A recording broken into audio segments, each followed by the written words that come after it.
Alléluia. Nous allons prier. Père éternel, nous te rendons gloire et nous te bénissons parce que tu es un Dieu merveilleux. Oui Seigneur, il n'y a point d'autre comme toi. Tu es le seul et unique.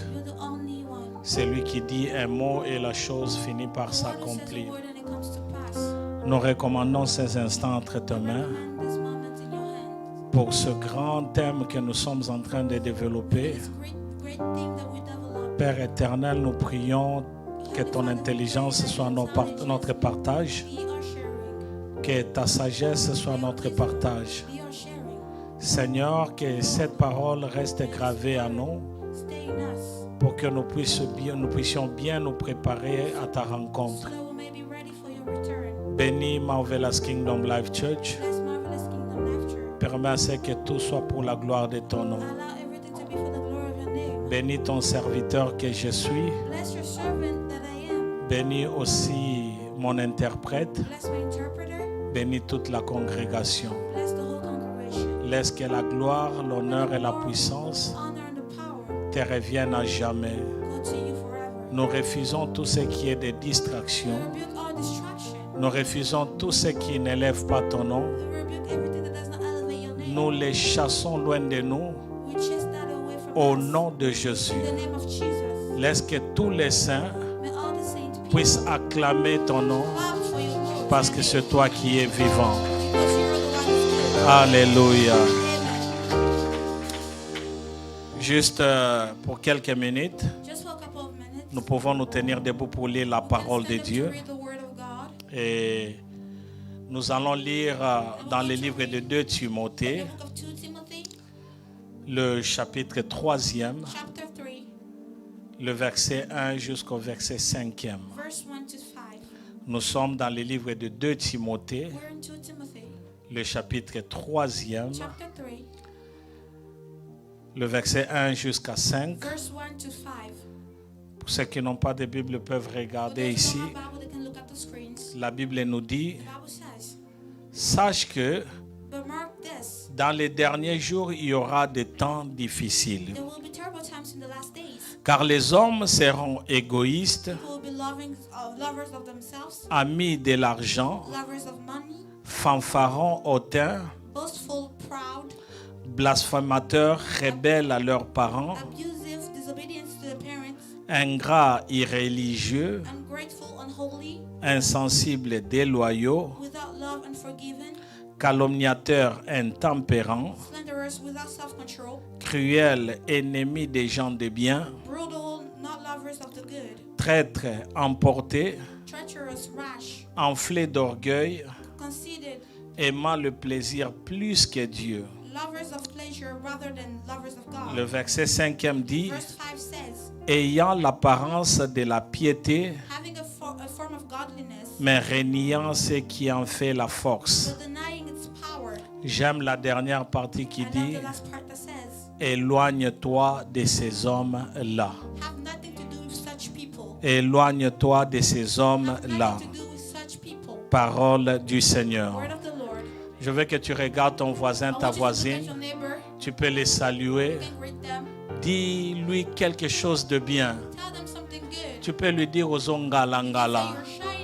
Tu es merveilleux. Tu es merveilleux. Papa Ozongalangala. Amen. Que Dieu, merci beaucoup à tous les musiciens. Que Dieu vous bénisse. Merci beaucoup. Aujourd'hui, ce n'est pas de notre faute le média. La chanson que les musiciens ont chantée, on devait projeter, mais ils n'ont pas donné les lyrics. Petit à petit, nous évoluons. Nous aurons toujours les lyrics ici. Amen. Que Dieu vous bénisse. Je suis très content encore d'être là. Et surtout par rapport au thème que nous sommes en train de développer. Et je crois que le dimanche passé, le Seigneur avait permis à ce que nous puissions commencer ces thématiques intitulées le dernier temps ou la fin des temps. Les derniers temps ou la fin des temps. C'est une série dont j'avais dit qu'il nous prendra pratiquement presque 20 semaines. Et dans les 20 semaines, il y aura un peu de repos que nous aurons.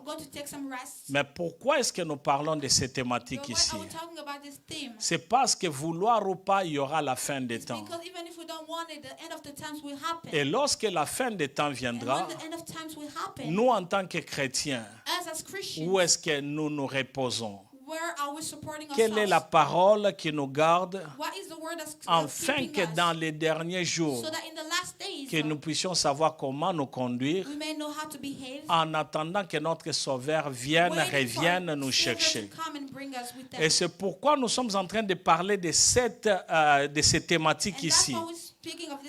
Nous parlons de l'eschatologie, qui est l'étude des temps de la fin. Et durant tous ces temps ici, nous commençons avec ce qui est général, c'est-à-dire nous parlons des temps de la fin. Et le dimanche passé, nous avions parlé de la prophétie mise à jour, updated. La prophétie mise à jour. On a essayé un peu de regarder là où nous en sommes aujourd'hui, puisque la Bible, 27% contient au moins les prophéties. Et dans les prophéties, il y a des signes que l'on est en train de nous donner que Jésus-Christ revient bientôt. Avant que Jésus-Christ ne puisse venir la première fois, comme je vous avais dit la fois passée, que la Bible dans sa totalité, elle parle seulement de 3 choses essentielles.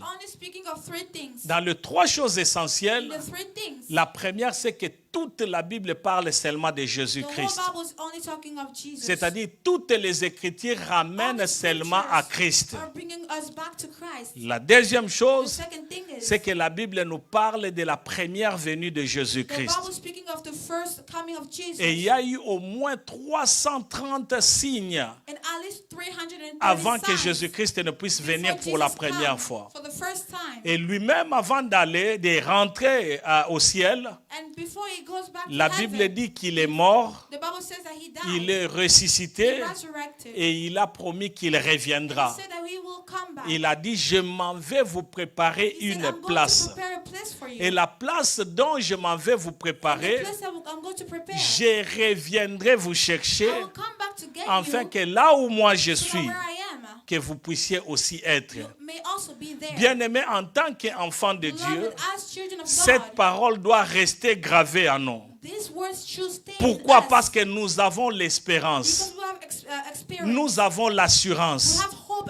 Bien-aimés, nous serions donc des personnes le plus vraiment par terre si on n'a pas quelque chose sur quoi est-ce que nous tenons. Parce que pour nous, en tant qu'enfants de Dieu, nous savons qu'un jour nous mourrons si Jésus-Christ n'est pas encore revenu. Et s'il revenait, il viendra pour nous chercher afin que nous puissions être avec lui. Et ce n'est pas seulement être avec lui, mais c'est pour vivre avec lui pour l'éternité. C'est pourquoi chaque fois que nous sommes dans la présence de Dieu, il faudrait que nous puissions ne jamais oublier que nous allons vivre éternellement. Et cela doit être le sujet qui nous encourage chaque jour. Est-ce que je peux avoir un amen? Et la semaine passée, on avait commencé avec cette thématique ici. On avait signalé que nous sommes en train de vivre déjà le dernier jour. Et typiquement, les derniers jours avaient déjà commencé il y a de cela 2000 ans. Lorsque Jésus-Christ était venu, c'est alors que les derniers jours avaient commencé. Et moi, j'aimerais encore nous dire que le moment que nous sommes en train de vivre aujourd'hui nous fait voir que nous vivons les derniers jours des derniers jours. C'est-à-dire que nous sommes déjà presque à la fin. Dieu voulant, lorsque nous allons parler du millénium, je vais donc projeter ici les temps que nous sommes jusqu'à ce que la deuxième venue de Jésus-Christ sera. Je ne vous dirai pas exactement quand, parce que la Bible dit que personne ne connaît à part le Père. Mais puisque nous avons tous les signes possibles, on peut déjà nous dire que nous sommes en train d'étendre déjà vers ces temps-là. Et déjà, dans le livre des Hébreux, au chapitre 1er, le verset 1 jusqu'au verset 2e, et nous tous, nous savons que le livre des Hébreux, aux Hébreux, a été écrit il y a de cela 2000 ans. Déjà en ce moment-là, la Bible avait déjà déclaré que nous vivons les derniers temps. Écoutez ce que la Bible dit. Hébreux 1, verset 1 à 2. La Bible nous dit ceci. Autrefois, Dieu a parlé aux ancêtres par les prophètes. Il leur a parlé souvent et de 1000 manières. Le verset 2 nous dit, maintenant en ces jours qui sont les derniers, Dieu nous parle par son Fils. Dieu nous a parlé par son Fils. Et cela démontre que nous vivons déjà dans les derniers temps. Parce que si Hébreu a écrit cela, c'est que nous sommes déjà dans les derniers temps. Est-ce que je peux avoir un amen? Et nous avions parlé de 4 certitudes ou 4 vérités en rapport avec la fin des temps. Nous avons dit premièrement, un jour, il y aura la fin du monde. Et je crois qu'on avait expliqué cela, qu'un jour, il y aura la fin du monde.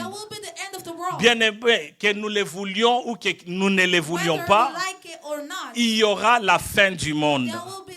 Et alors, quand la fin sera, quelle est donc l'espérance que nous avons? C'est là où se pose la question.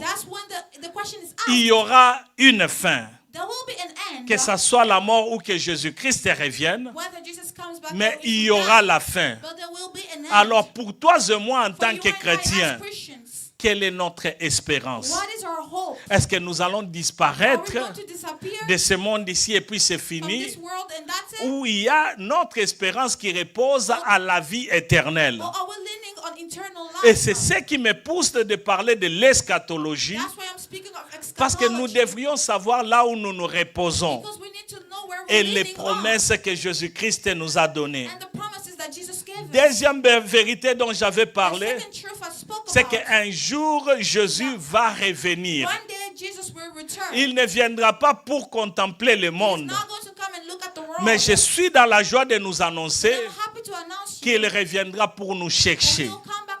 La Bible dit ceci, et c'est Jésus-Christ lui-même qui est en train de dire, je m'en vais vous préparer une place. Dans la maison de mon Père, il y a plusieurs demeures. Je reviendrai vous chercher, afin que là où moi je suis, que vous soyez. N'est-ce pas ça une parole de consolation? Il viendra nous chercher pour vivre avec lui. Je ne sais pas celle qui n'a l'année de toi, mais lorsque j'écoute cette parole ici, j'ai envie de résister jusqu'à la fin, de rester toujours à côté de Jésus-Christ, de persévérer dans la parole de Dieu, de travailler pour Jésus-Christ, afin que lorsqu'il reviendra, qu'il me trouve affermi et prêt pour lui. Parce que ce jour-là sera venu.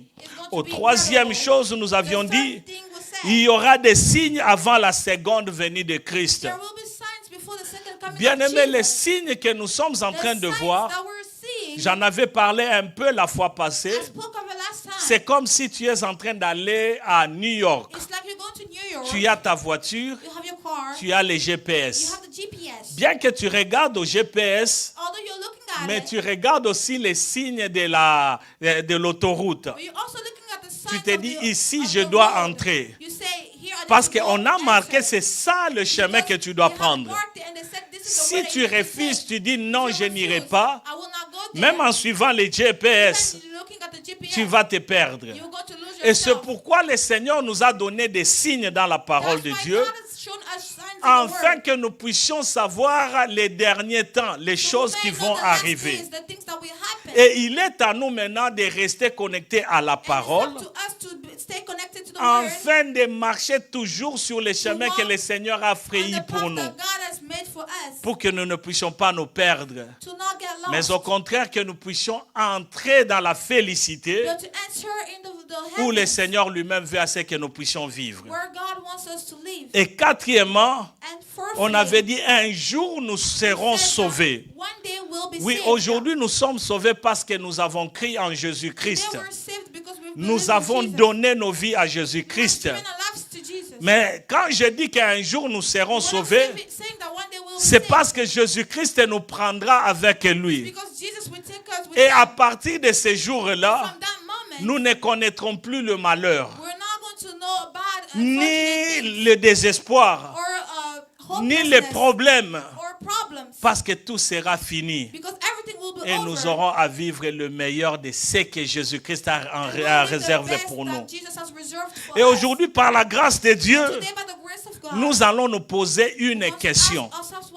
Est-ce que je peux avoir un amen? Nous allons nous poser une question. Et la question que nous allons nous poser, est-ce que réellement nous sommes dans les derniers jours? Parce qu'il faudrait que nous puissions nous poser la question. Est-ce que nous sommes dans les derniers jours? Ce n'est pas seulement une spéculation. Ce n'est pas seulement les on-dit. Mais est-ce que réellement nous vivons les derniers instants? Les derniers jours? Et je crois qu'à partir de la parole de Dieu, nous allons essayer un peu de détecter les choses qui font à ce que nous puissions voir que nous sommes dans les derniers jours. Et j'avais dit que je commence en général de parler du général, mais j'entrerai dans la profondeur. Et lorsque j'entrerai dans la profondeur, surtout lorsque je vais commencer à parler du millénium, lorsque je vais commencer à parler du 70 semaines de Daniel, de l'enlèvement, la carte postale de l'enfer, il y a beaucoup de choses que je vais parler. J'aimerais que l'Église puisse être attentive. Il y a des choses que nous n'aurons pas à écouter chaque jour. Mais dès que nous avons l'occasion, saisissons cette occasion-là. Et si tu peux écrire, il faut écrire. Parce que moi qui vous parle, c'est depuis l'année passée que je suis en train de préparer cette série ici.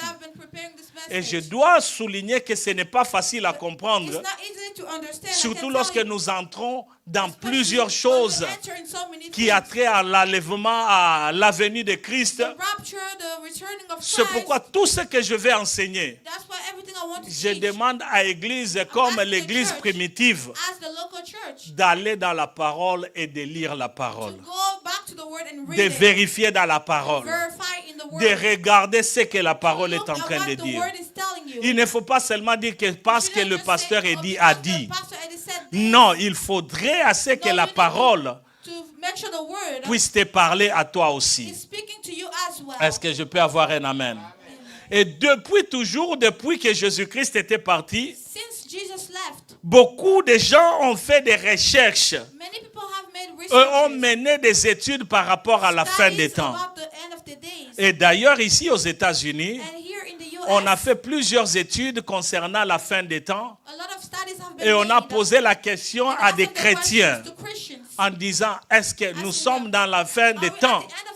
Plusieurs personnes, au moins 55% de la population, je parle des chrétiens, sont en train de dire que nous vivons déjà les derniers temps. Et moi qui vous parle, je me réfère quand j'étais enfant. Ce que je vois aujourd'hui n'était pas ce que je voyais. Les choses ont beaucoup changé, non pas pour les meilleurs, mais au contraire pour les pires. Et cela montre que dans les jours qui viennent, les choses seront encore plus difficiles. Et si les choses seront plus difficiles, où repose alors notre espérance? Et Beaucoup de gens, même lorsque Jésus-Christ était mort, ressuscité, il est parti. Il y a des gens qui commençaient déjà à parler de la fin des temps. Il y a un homme du nom d'Ignace dans l'année 110 AD, Anno Domino, juste après Jésus-Christ. Lui déjà avait dit que nous sommes en train de vivre la fin des temps. C'était seulement en l'année 110. 20 ans après que l'apôtre Jean ait mouru, c'est lui qui a écrit le livre d'Apocalypse. Juste après 20 ans, lui avait déjà déclaré que nous vivons déjà dans la fin des temps. Et il y a aussi Hippolyte. Dans l'année 236, il a prédit que la fin du monde sera dans 500 années. Et je crois que la plupart de nous connaissent Martin Luther. Yes, Martin Luther. Vers la fin du XVIe siècle, il a déclaré que nous étions arrivés à l'époque du cheval blanc de l'Apocalypse. C'est-à-dire nous sommes déjà dans la fin des temps. Lorsque j'étais à l'école, on nous avait parlé de Christophe Colomb. Christophe Colomb était aussi un étudiant de la Bible. Et lui aussi avait prédit la fin du temps. Et c'était en 1566. Il a dit que 155 années, dans 155 années, le monde va finir. Pourquoi beaucoup de gens parlent de la fin des temps, de la fin des temps? Plusieurs personnes, et j'en avais dit la fois passée, qu'il y a en 1980, 1980, 1980. Amen. Est-ce que nous pouvons acclamer pour le Seigneur? En 1980, il y a eu un homme qui avait écrit 80 raisons que le monde va terminer, va finir. Il a écrit 80 choses. Et après les 80 choses, le monde n'est pas toujours fini. C'est bien de faire une erreur, mais lui en a fait au moins 80. Parce que la Bible dit personne ne connaît le jour, mais Dieu nous a donné quand même les indices. Et c'est ce que nous voulons aussi comprendre, afin que nous puissions nous préparer à l'avenir, surtout à l'avenir de Christ. Puisque nous parlons du fin des temps, le temps de la fin, c'est quoi exactement? Bien-aimés, lorsque nous parlons de fin des temps, selon la définition de la Bible, la fin des temps, qui est également appelée les derniers jours, fait référence à la période qui précède la seconde venue de Christ. La période qui précède la venue de Christ, c'est ce qu'on appelle la fin des temps. Et je peux le dire que c'est le temps que nous sommes en train de vivre. Amen. C'est le temps qui précède le jugement dernier. C'est aussi le temps qui précède l'établissement d'un nouveau ciel et d'une nouvelle terre. L'apôtre Pierre en avait parlé dans le livre de 2 Pierre. Il a dit ceci, que le monde sera incréé. C'est-à-dire le monde sera détruit. Et il y aura un nouveau ciel et une nouvelle terre. Tout sera changé. C'est une époque de déclin spirituel. La dégradation. Beaucoup de choses spirituelles vont se dégrader. Beaucoup de choses vont devenir difficiles. Beaucoup de choses amènera les gens à être dans le mal et à faire aussi le mal. Mais est-ce que réellement nous sommes dans les temps de la fin? Est-ce que nous vivons les derniers temps? Et je prie que le Seigneur nous fasse grâce en regardant quelques points que nous allons étudier aujourd'hui, que nous puissions comprendre que nous vivons les derniers temps. Et je crois que nous allons donc nous référer à 5 passages. Nous serons dans le livre de 1 Timothée, le chapitre 4. Nous serons dans le livre de 2 Timothée, le chapitre 3. Nous serons dans le livre de 2 Pierre, le chapitre 3. Nous allons aussi, comme je l'avais dit la fois passée, que nous serons dans Matthieu 24, le livre de Luc 21 et le livre de Marc 13. Et ça nous accompagnera jusqu'à la fin. Et nous allons parler aussi du livre des Révélations ou Apocalypse. C'est ce qui va nous marcher avec nous. Alors voici 5 signes qui indiquent les derniers jours ou les temps de la fin. Qu'est-ce que la Bible nous dit? Premier signe, c'est le signe de l'apostasie. Lisons d'abord dans le livre de 1 Timothée, au chapitre 4, le verset 1 jusqu'au verset 2. Qu'est-ce que la Bible nous dit? Mais l'Esprit dit expressement que dans le dernier temps, quelques-uns abandonneront la foi pour s'attacher à des esprits séducteurs et à des doctrines des démons, par l'hypocrisie des faux discoureurs, marqués au fer rouge dans leur propre conscience. Bien-aimés, la Bible nous dit que dans les derniers temps, l'Esprit dit expressément que dans les derniers temps, quelques-uns abandonneront la foi. Le mot-clé ici que je voudrais c'est que nous puissions saisir, c'est l'abandon. Or, lorsque nous parlons d'abandonner, cela veut dire apostasie. Apostasie.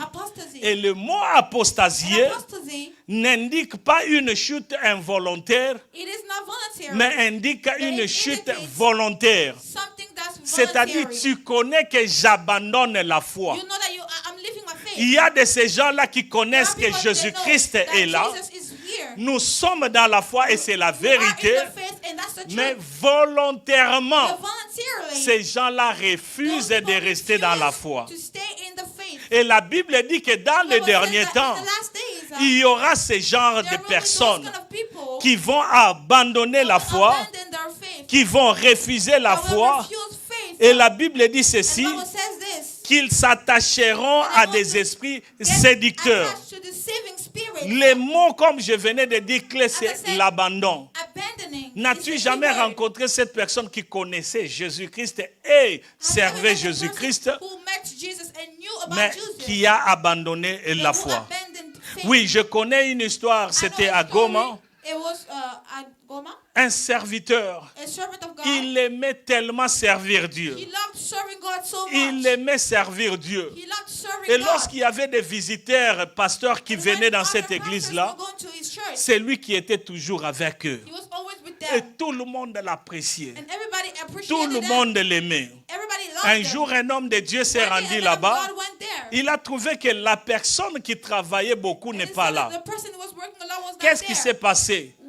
Il est allé, il a posé la question au pasteur, il a dit, mais qu'est-ce qui ne va pas? Je ne vois pas mon frère. Le pasteur a dit, il a abandonné l'église. Il ne veut plus aller à l'église. Alors Dieu a fait grâce qu'en cours de route, ils se sont rencontrés.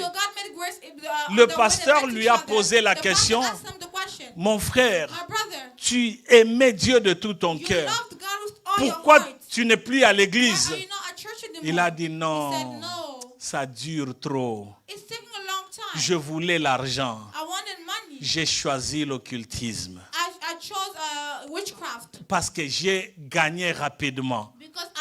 J'ai beaucoup servi Dieu, mais je n'ai rien reçu. C'est pourquoi j'ai choisi maintenant l'autre chemin. Et vous voyez qu'il y a de ces personnes-là, ils connaissent que Dieu est là. Ils connaissent la parole de Dieu, mais ils ont choisi d'abandonner pour s'attacher aux esprits séducteurs. Et il y a des caractéristiques par rapport à l'apostasie ou à un apostate. La Bible dit ceci. Les caractéristiques qui démontrent que c'est un apostat, c'est l'attachement, d'abord, premièrement, aux esprits séducteurs. Aux esprits séducteurs. Les esprits que nous connaissons que ce sont des esprits qui sont contraires à Dieu. Les esprits qui mentent. Les gens acceptent d'accéder ou s'attacher à cela. Deuxième chose ou caractéristique d'un apostat, c'est qu'il s'attache à des doctrines des démons. Pas des doctrines des hommes, mais les doctrines des démons. Les doctrines dont les enseignants sont des démons. Et troisième chose ou caractéristique, c'est qu'il s'attache aux faux discoureurs. Lorsque nous parlons de faux discoureurs, ce sont les hypocrites, les gens qui jouent deux rôles. Et vous savez avec moi que lorsque nous parlons de l'église des Mormons, ils utilisent Jésus-Christ comme un nom. Ils ont leur propre Bible. Ils se cachent devant le nom de Jésus. Mais en réalité, ce sont des apostates. Ce sont des gens qui ne sont pas avec Dieu. Et il y a aussi les témoins de Jéhovah qui ont leur propre Bible, qui s'attachent seulement au nom de Jésus-Christ, mais ne croient pas réellement à ce que la Bible dit sur Jésus-Christ. Est-ce que je peux avoir un amen? Deuxième signe, en rapport avec le temps de la fin, puisque nous sommes en train de parler du temps de la fin. Deuxième signe que je voudrais, c'est que nous puissions savoir, c'est qu'il y aura le temps difficile, la Bible dit. Nous sommes dans le livre de 2 Timothée au chapitre 3, le verset 1er, et nous allons descendre jusqu'au verset 5e. Qu'est-ce que la Bible dit? Sache que dans les derniers jours surgiront des temps difficiles, car les hommes seront égoïstes, amis de l'argent, fanfarons, orgueilleux, blasphémateurs, rebelles à leurs parents, ingrats, sacrilèges, insensibles, implacables, calomniateurs sans frein, cruels, ennemis des gens de bien,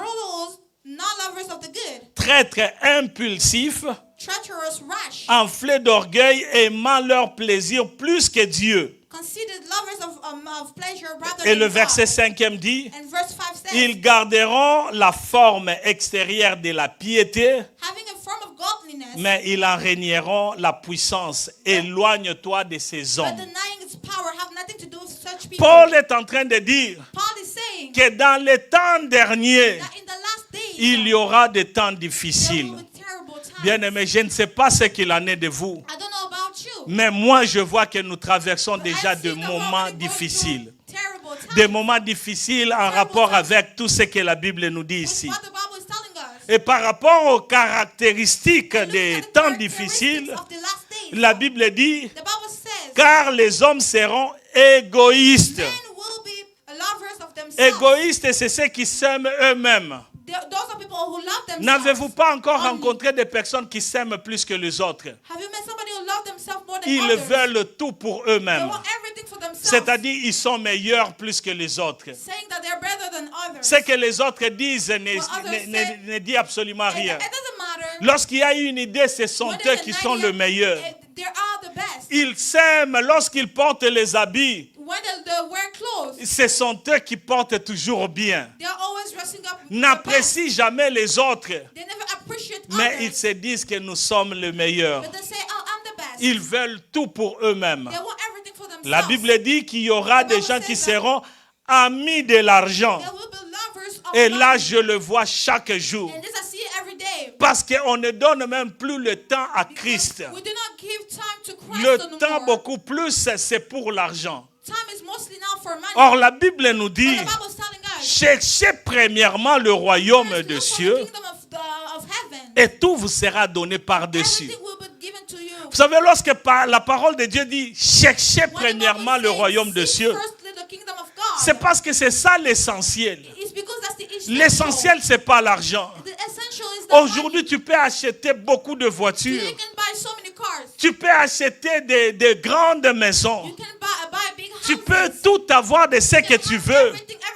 Mais à la fin des temps, qu'est-ce que tu vas gagner? Parce que la Bible déclare que toute chose passera. Tout ce que nous voyons va passer. C'est bien de travailler. C'est bien d'investir. Mais au-delà de cela, c'est bien de garder sa relation avec Christ et de donner le temps à Jésus-Christ. Bien-aimé, parce que tout ce que nous faisons, rien ne garantit que demain tu seras là. Oh, j'en ai l'expérience. L'année passée, je parlerai toujours de cette chose-là. Parce qu'avant l'accident que j'avais reçu, je voyais le monde totalement différent. Parce que depuis que j'étais né, je n'avais jamais frôlé la mort telle que je l'avais je l'avais presque touché. Je n'avais jamais regardé la vie de la manière dont je regarde aujourd'hui. Aujourd'hui, je me dis que ce soir, je peux mourir. Aujourd'hui, je me dis que demain, je peux mourir. Mais hier, avant l'accident, je me disais que je vais mourir à 80 ans. Peut-être 90 ans. J'ai encore le temps. Mais lorsque j'avais rencontré cela, j'ai corrigé ma bouche. Et je me suis dit, et souvent lorsque je parle à ma femme, je lui dis, tout peut arriver. Rien n'est garanti que je serai là à 50 ans. Car si je suis là, c'est pure et simple la grâce de Dieu. Donc si Dieu permet que je m'en aille, tout le monde sait que je m'en irai. Je m'en irai moi aussi tel que je suis là. Je sais que je m'en irai. Et si le Seigneur continue à me donner le temps aujourd'hui, alors pourquoi pas profiter de cette occasion et de préparer mon avenir. La Bible dit que les gens seront fanfarons.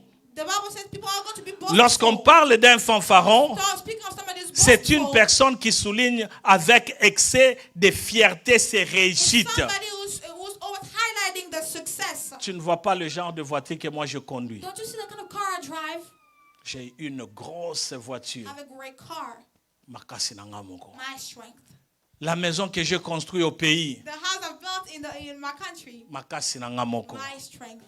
Ce sont des gens qui parlent trop de leur réussite.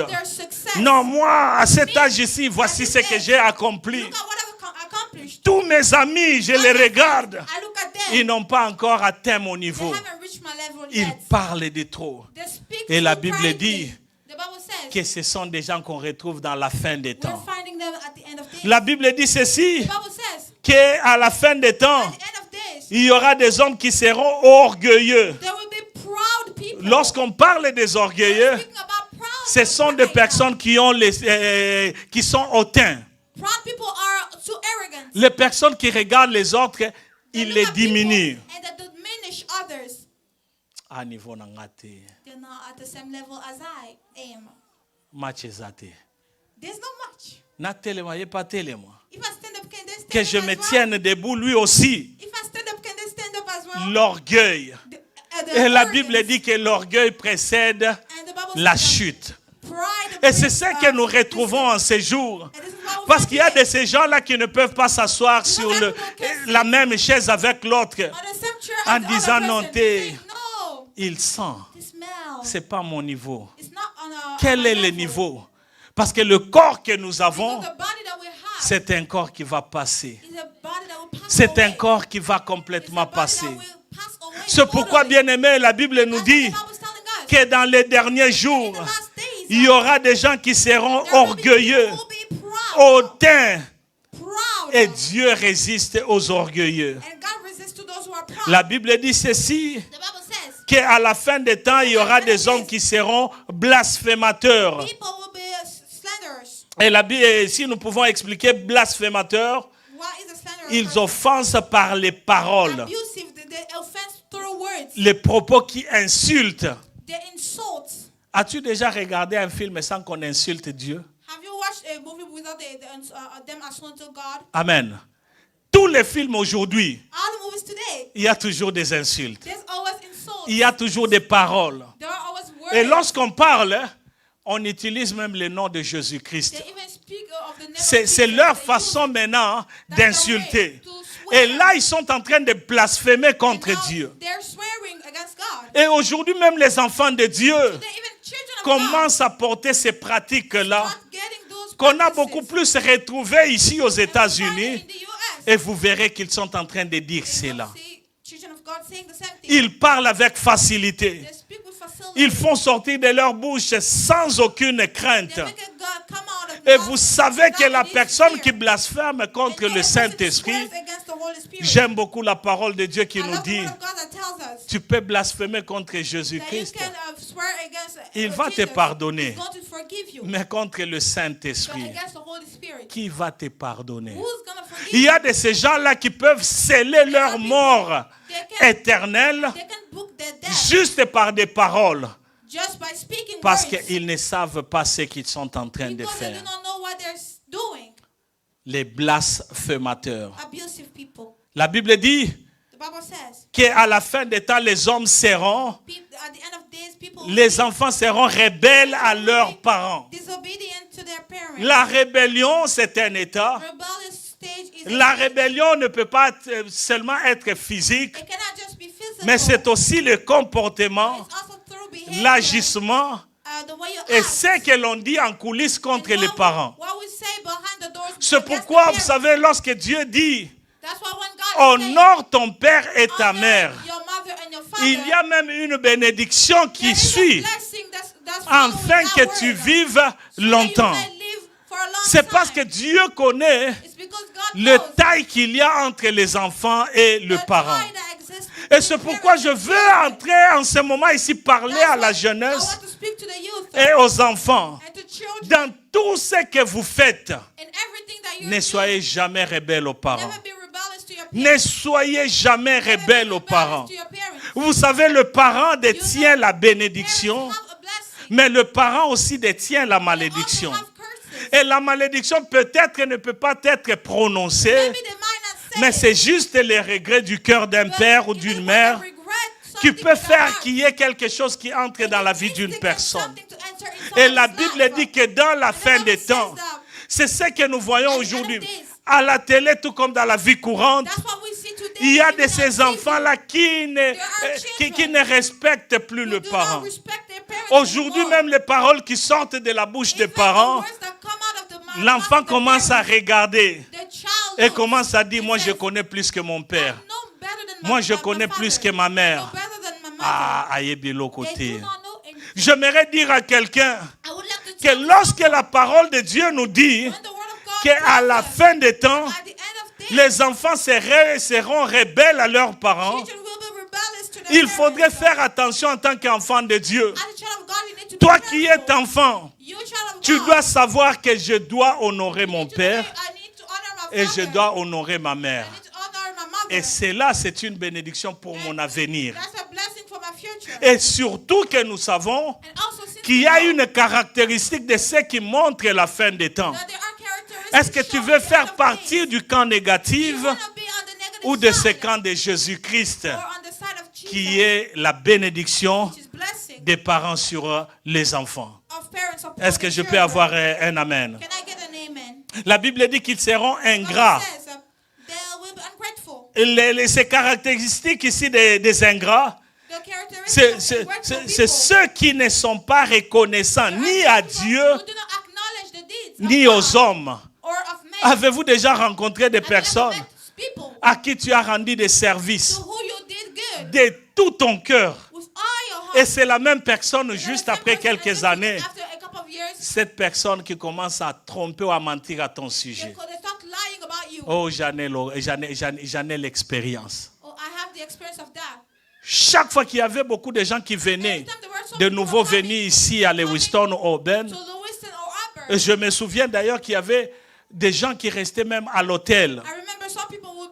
Chaque week-end, j'allais à Walmart, j'achète beaucoup de choses, de l'eau et consorts. Je pouvais même dépenser chaque semaine 200 ou plus.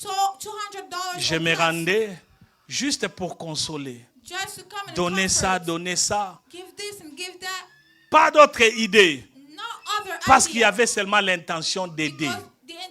Mais il faut maintenant entendre après combien d'années, lorsqu'ils voient que nous avons, nous tous, des voitures, nous tous, nous avons des appartements, et là, tu n'es plus considéré. L'ingratitude. Tu as dit, je n'irai pas au travail juste pour aider mon frère ou ma soeur à faire ça.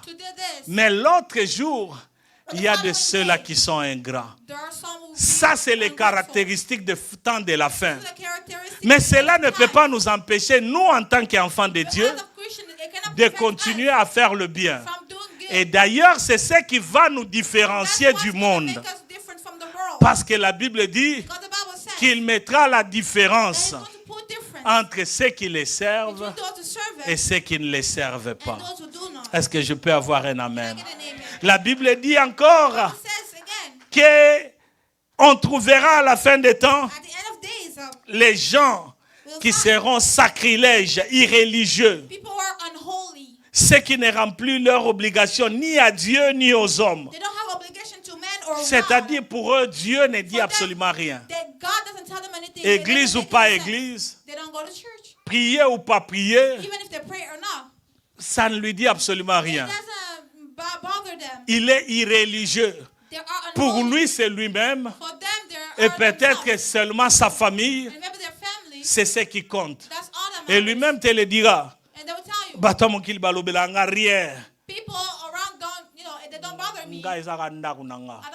C'est seulement ma maison. Pour les autres, tout ce qui peut arriver, c'est rien. Et la Bible dit qu'il y aura des gens qui seront insensibles. Insensibilité, c'est ceux qui n'éprouvent pas ou éprouvent peu d'émotions. Dont la sensibilité morale n'est pas éveillée. Et cela prend souvent la face de l'indifférence. Il y a des gens qui sont insensibles. Ils peuvent voir une personne en train de souffrir. Il peut aider, mais ça ne lui dit rien. Et c'est ce que nous retrouvons dans la fin des temps. Les choses que nous sommes en train de voir. Vous verrez que pendant la guerre, il y a des personnes qui violent, des personnes qui tuent, des personnes qui ouvrent le ventre d'une femme qui est grosse par curiosité tout simplement. Insensible aux douleurs que la maman est en train de voir. Insensible lorsqu'ils sont en train de faire les mauvaises choses. Et ça, c'est les caractéristiques de fin des temps. Parce que beaucoup de gens sont devenus à ce point-là. Non, ils sont devenus très insensibles. Et déjà, la Bible nous parle. J'aime beaucoup comment est-ce que la Bible commence en disant dans ce livre de 2 Timothée, au verset 1er, la Bible dit que au dernier jour, le Saint-Esprit dit expressément. C'est-à-dire, le Saint-Esprit ne pouvait pas dire, mais expressement, il dit ce qui va venir. Et ce que nous verrons dans les temps derniers. Et ça, ce sont des choses. La Bible dit qu'ils seront implacables. Ce sont des personnes qui sont déloyaux. Ce sont des personnes qui ne peuvent pas être faithful ou fidèles. La Bible dit qu'ils sont calomniateurs. Vous savez que les caractéristiques d'un calomniateur proviennent directement du diable. Parce que le diable, c'est un calomniateur. Souvenez-vous, il est allé là où Dieu était. On lui pose la question. Est-ce que tu as vu mon serviteur Job? Il a dit, je l'ai vu. Mais c'est parce que c'est toi qui les gardes. Si tu n'étais pas avec lui, mais les Shakimayo, il aurait déjà pris fuite. Et il y a de ces gens-là qu'on retrouve qui calomnient partout, qui disent des choses qui ne sont pas vraies en rapport aux autres. Au lieu de dire la vérité pour ton frère, non, tu parles du mal contre ton frère. Et tu ajoutes même le mensonge, tout simplement pour détruire sa vie et son avenir. La Bible dit qu'il y aura des gens qui seront sans frein, c'est-à-dire des personnes qui sont intempérants. Lorsqu'ils parlent, ils n'ont pas de frein. Et ce sont des personnes dont vous entendrez. Moi, je ne garde jamais calme. Moi, si je veux parler, je parle. Et personne ne me fera rien. Si moi je veux parler, je vais parler. Même s'il s'agit de détruire une personne, moi je vais parler. Parce qu'on m'a fait avec une bouche. Et je vais utiliser cette bouche-là pour parler. Bien aimé, ce sont des caractéristiques. Et la Bible dit qu'il y aura des gens qui sont cruels. Bien que nous savons que Jésus-Christ était gentil. Mais dans les derniers temps, il y aura des gens qui seront cruels. Une méchanceté ou une sévérité. Des gens qui aiment voir les autres souffrir. La Bible dit qu'il y aura des gens qui seront des ennemis des gens de bien. N'avez-vous pas encore rencontré des personnes? Si une personne fait du bien, c'est son problème à lui. J'avais déjà parlé une fois ici, j'avais donné ce petit exemple de cette femme ici qui est allée voir son beau-père, sa belle famille. Depuis qu'on l'a mariée, elle n'a jamais été dans sa belle famille. Alors le mari a dit, tu vas aller visiter mon père, ma mère et mes frères et ses sœurs. Elle est arrivée au village. C'était une femme qui était brave, qui aimait travailler. Elle est arrivée. Elle était le matin, elle fait le thé pour son beau-père. Vous savez, elle fait même l'extra pour impressionner son beau-père. Parce qu'il voulait qu'il y ait une bonne communication. Qu'il y ait cette communication dans la famille, que tout soit bien. Mais il y avait un oncle qui était là, qui la regardait d'un œil qui était hautain aussi. Et après quelques jours, elle est tombée malade. Elle qui avait un enfant, une maladie qui est devenue grave. Une maladie qui veut même l'amener à la mort. Et un jour, il y avait une personne qui passait, qui a regardé dans la parcelle. Il a fait le premier tour, il ne faisait que secouer sa tête. Il rentre encore, il secoue la tête. Jusqu'à ce que le père, le beau-père de la femme, qui appelle ce monsieur, dit, mais pourquoi est-ce que tu passes et tu ne fais que faire ça secouer ta tête? Il dit, non, j'ai pitié de cette femme-là. Tu as pitié, tu la connais? Non, je ne la connais pas, mais j'ai pitié. Pourquoi tu as pitié? Il a dit, moi je ne peux pas vous dire, mais appelez l'oncle. On appelle l'oncle. L'oncle dit, moi je ne sais pas. Le monsieur dit, tu connais. Jusqu'à ce que l'oncle dit, c'est moi qui l'a renfermée sur un arbre. Parce que je ne suis pas content d'elle. Qu'est-ce qu'elle t'a fait? Non, elle est toujours contente et elle prépare. Moi je n'aime pas comme ça. Donc vous verrez qu'il y a de ces personnes, le bien que font les autres, et sont complètement en dehors de cela. Ennemis des gens de bien. Là où il y a le bien, ils ne veulent pas. Là où il y a le mal, c'est ce qu'eux veulent. La Bible dit qu'il y aura des gens qui seront des traîtres. Des traîtres, ce sont des personnes qui trahissent. La trahison est devenue monnaie courante en ce jour. Beaucoup de gens vivent dans la trahison. Pendant le jour, vous êtes en train de bien parler. Mais la nuit, ils sont contre vous. La nuit, ils ne veulent pas votre bonheur. Ils vous trahissent par rapport à un secret, quelque chose que vous aviez donné. La Bible dit qu'il est dans les derniers temps, il y aura des gens qui seront impulsifs. Impulsifs, ceux qui sont emportés. La Bible dit qu'il y aura des gens qui seront enflés d'orgueil. C'est-à-dire ils sont orgueilleux, mais ils ont encore cette tendance-là d'être orgueilleux en plus.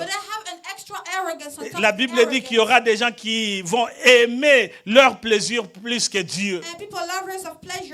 Et aujourd'hui, on peut voir les gens qui aiment leur plaisir, le plaisir de ce monde ici. Il y a ces gens-là qui ne veulent même pas entendre des dieux. Lorsque nous avons des programmes, ils ont toujours des excuses. Une personne qui préfère une grande fête dont on ne l'a même pas invité. Il s'est fait lui-même invité spécial au lieu de venir à l'église en fin de prier. Non, il y a le temps à chaque chose. Il y a de ces choses-là et de moments où le Seigneur agit lorsque nous sommes ensemble en communion dans la parole. C'est pourquoi ceux qui aiment Dieu plus, ce sont des personnes qui seront rejetées. Et ce sont des personnes dont on dira, toi tu aimes Dieu trop. Hein? Ah non. C'est de trop, tu ne peux pas aimer Dieu comme ça. La Bible dit, ils garderont la forme extérieure de la piété, c'est-à-dire une forme hypocrite. Apparemment, tout va bien, nous sommes des chrétiens. Tel que je vois tout le monde ici. La sainteté. Lorsque je regarde chacun de nous, je vois la sainteté. Je vois la pureté. Je vois la crainte de Dieu. Mais est-ce que c'est seulement l'apparence? Ou c'est ça ta vie? Lorsque tu es à la maison, lorsque tu es dans ta chambre seul, lorsque tu es devant ton téléphone, lorsque tu regardes le film, qu'est-ce que tu es réellement? Est-ce que tu gardes la carrure, l'apparence extérieure en tant qu'enfant de Dieu? Ou c'est l'intérieur et l'extérieur? J'aimerais dire à quelqu'un que l'intérieur doit être ce que Jésus-Christ veut. Et l'extérieur doit seulement représenter ce qui est l'intérieur.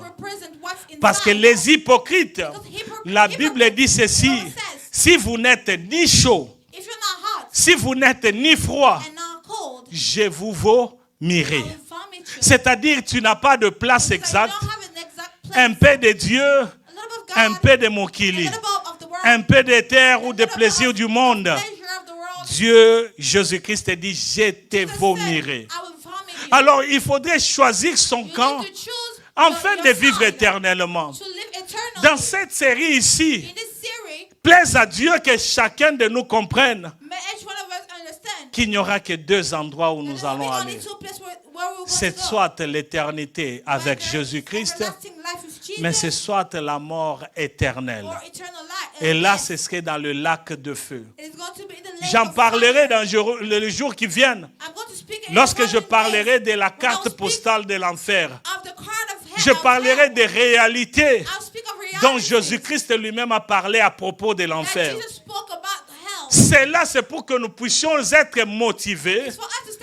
Parce que lorsque nous parlerons de l'enlèvement, nous parlerons d'une nouvelle Jérusalem, que nos cœurs puissent être dans ces désirs-là, d'être avec Jésus-Christ. Troisième signe, en rapport avec le dernier temps, c'est les moqueurs. Dans le livre de 2 Pierre, le chapitre 3, le verset 3e jusqu'au verset 7e, je lis lentement et nous allons comprendre. La Bible dit ceci. Sachez avant tout que dans les derniers jours viendront.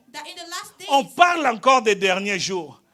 Et lorsque nous sommes en train de regarder ces choses, nous allons comprendre que nous vivons déjà dans les derniers jours. Est-ce que je peux avoir un amen? La Bible dit, sachez avant tout que dans les derniers jours viendront des moqueurs pleins de railleries. Ce sont des personnes qui ont l'habitude de se moquer des autres. Vous savez qu'aujourd'hui, nous trouvons même ces enfants à l'école, au collège, qui se moquent des autres, jusqu'à aller faire des blaisailles ou, comment on appelle blaisailles en anglais? Bully. On en trouve.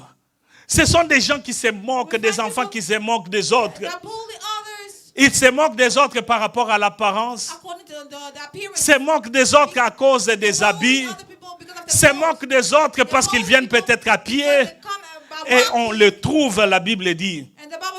Et la Bible dit, sachez avant tout que dans les derniers jours viendront des gens qui marcheront selon leur propre convoitise. Ça, c'est le désir extrême de leur propre désir, ce qu'ils veulent pour leur corps, leurs besoins et autres. Au verset 4e, la Bible dit, et voici ce qu'ils diront. Où est la promesse de son avènement? Car depuis que les pères sont morts, tout demeure comme depuis le commencement de la création. J'ai rencontré ce genre des hommes beaucoup de fois. Ils disent que depuis qu'on avait dit que la fin du monde viendra, depuis qu'on avait dit que Jésus-Christ reviendra, ils le disent parce qu'ils se moquent de la parole. Ils se disent parce qu'ils ne croient pas à la parole. Mais nous qui croyons à la parole, nous savons que Jésus-Christ revient bientôt. Ça peut être ce soir, peut-être demain, ou peut-être lorsque je ne serai pas. Quel que soit le temps, Jésus-Christ reviendra. Et ceux qui sont morts en Jésus-Christ vivront avec Jésus-Christ. Et ça, c'est notre espérance à nous. Et nous nous attacherons à cette espérance. Et en effet, la Bible continue, ils oublient volontairement qu'il y eut autrefois des cieux et une terre qui du milieu de l'eau est formée par l'eau surgit à la parole de Dieu.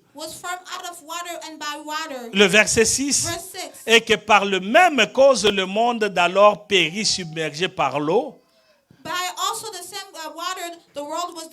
Mais par la même parole, le ciel et la terre actuelle sont gardés en réserve pour le feu.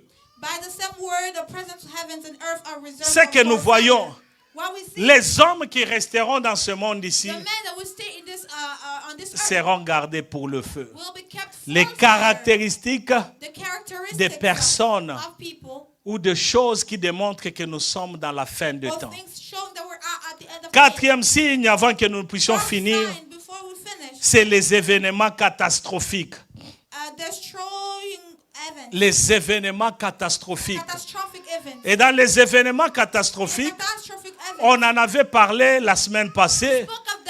Lisez le livre de Matthieu, le chapitre 24.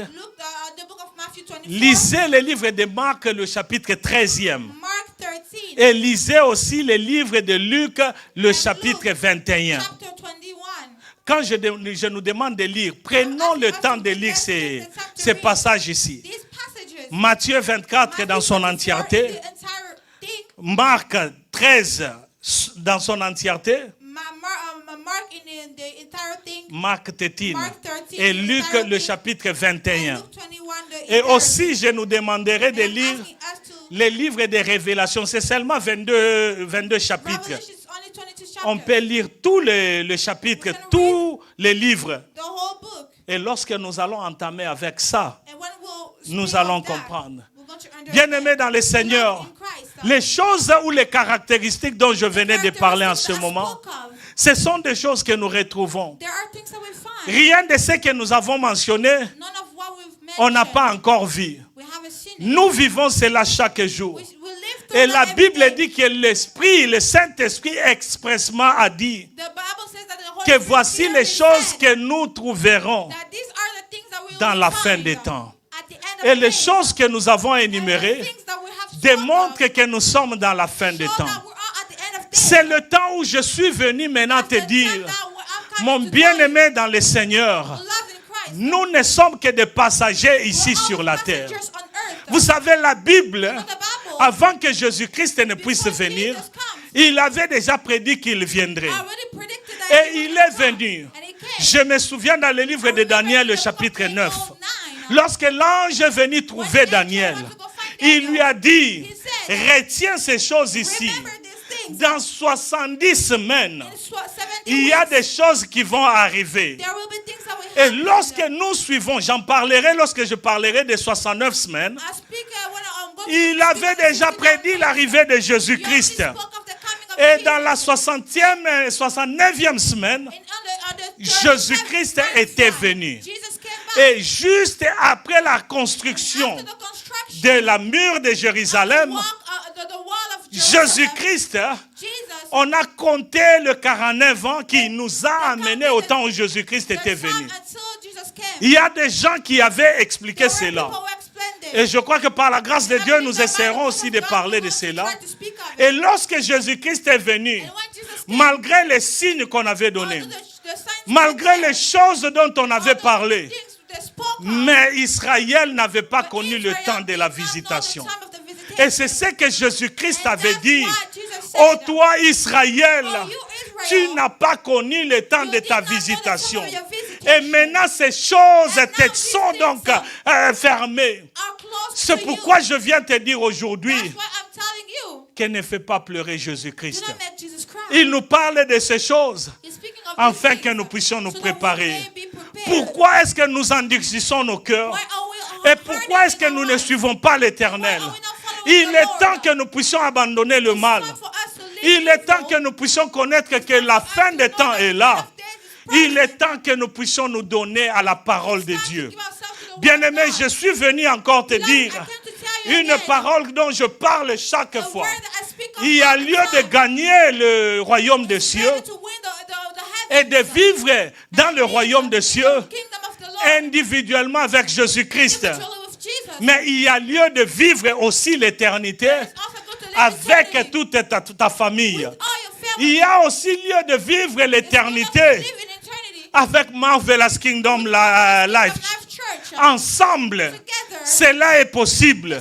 Le problème maintenant, c'est celui-ci. Est-ce que réellement, tu es un enfant de Dieu? Ou tu n'es pas un enfant de Dieu? Il y a encore le temps. La Bible dit, aujourd'hui, si vous entendez ma voix, n'endurcissez pas vos cœurs. Bien-aimé, j'aimerais dire à quelqu'un que nous ne sommes pas en train de parler juste parce que nous voulons parler. Un jour, tu te tiendras devant Jésus-Christ. Et un jour, tu te souviendras de ces jours ici. Et un jour, tu sauras est-ce que tu avais fait le bon choix ou tu n'avais pas fait le bon choix.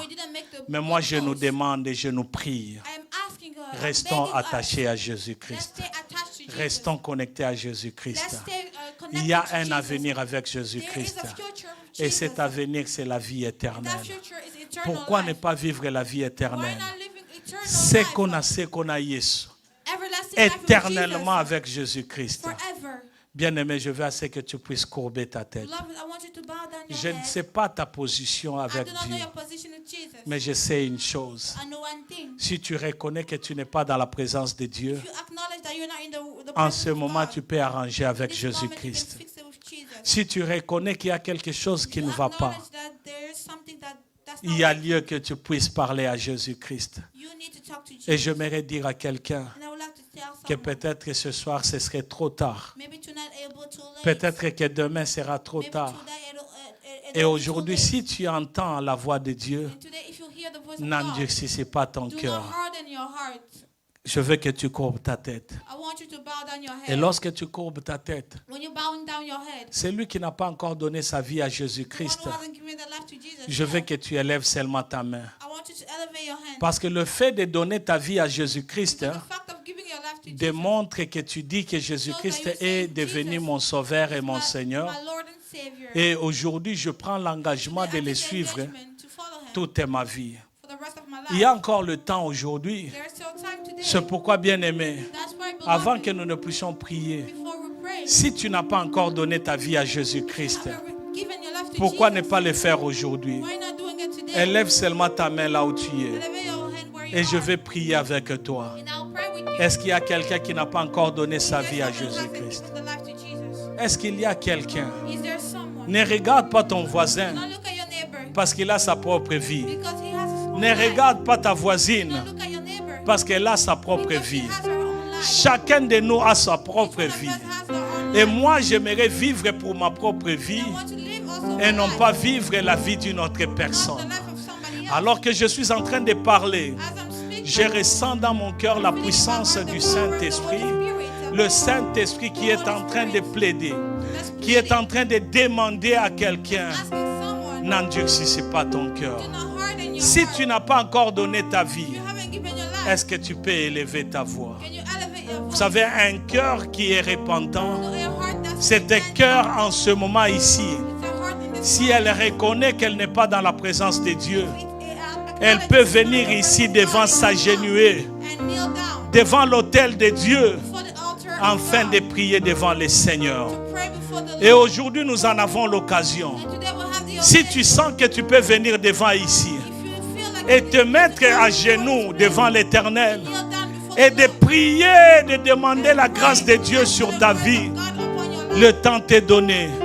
Si tu veux arranger avec Dieu, pourquoi ne pas venir ici devant? Encore j'appelle à ce cœur qui est sensible. Nous avons parlé de l'insensibilité parce qu'il y a de ces gens-là qui peuvent être insensibles. Mais le temps t'est donné. Si tu sens que tu veux arranger avec Dieu, est-ce que tu peux venir ici devant? Même si tu as déjà donné ta vie à Jésus-Christ, mais tu veux réparer avec Christ en ce jour, tu peux t'agenouiller ici devant. Et je veux que tu puisses prier. Alléluia. Alléluia. Alléluia. Oui, bien-aimé, j'attends encore. Parce que dans ton cœur, tu es en train de te battre. Tu te dis, dois-je passer ou je ne veux pas passer? Mais moi, je t'appelle encore. Si tu veux arranger avec Christ, le temps t'est donné. Moi, je me mets à genoux. Parce que regardant encore ma vie, j'ai encore beaucoup de choses à faire. J'ai encore à arranger avec mon Dieu. Parce que tous les jours, moi je ne resterai pas calme. Je me donnerai à Dieu. Et je vivrai avec Dieu. Je te laisse encore une minute si tu veux passer. Et nous allons prier ensemble. L'Éternel est au milieu de nous. Le Seigneur est au milieu de nous. Le Saint-Esprit est au milieu de nous. La grâce de Dieu est au milieu de nous. Oui, la paix de Dieu est là. Si tu peux élever ta voix et tu pries. Oui, Père éternel, me voici devant toi. Sans toi, je ne peux rien. Vivre dans ce monde ici, Seigneur, il y a l'oppression à gauche. Il y a aussi l'oppression à droite.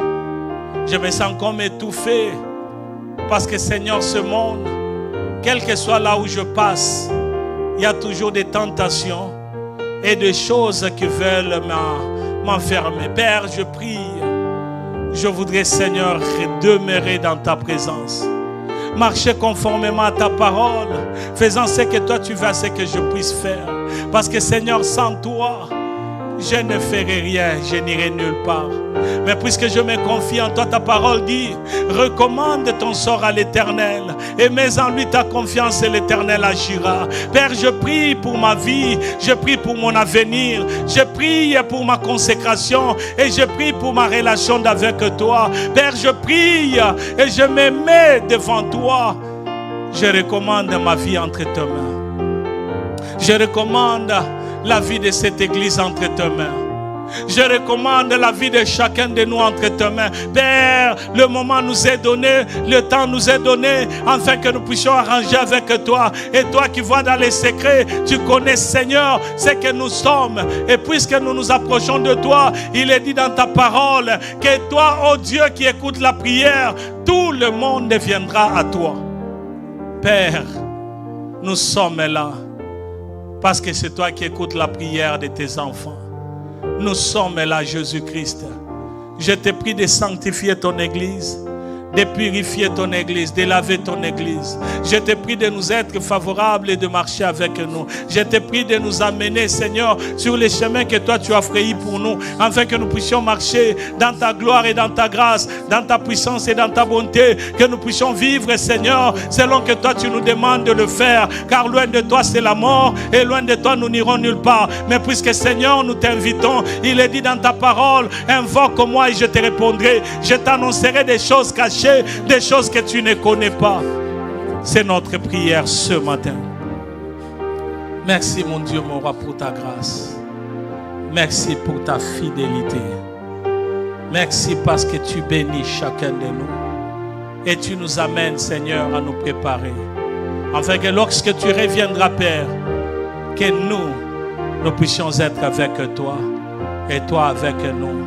Car telle est notre prière de ce matin ici. Seigneur, sois avec nous pour toujours. Au nom de Jésus. Au nom de Jésus. Au nom de Jésus. Est-ce que nous pouvons acclamer pour les Seigneurs? Est-ce que nous pouvons acclamer pour les Seigneurs? Amen, amen, amen. Amen. Retenez ce verset ici. Le livre de Matthieu, le chapitre 24, le verset 3e. 3 questions que les disciples avaient posées à Jésus-Christ. Et c'est ce que nous allons voir la semaine prochaine.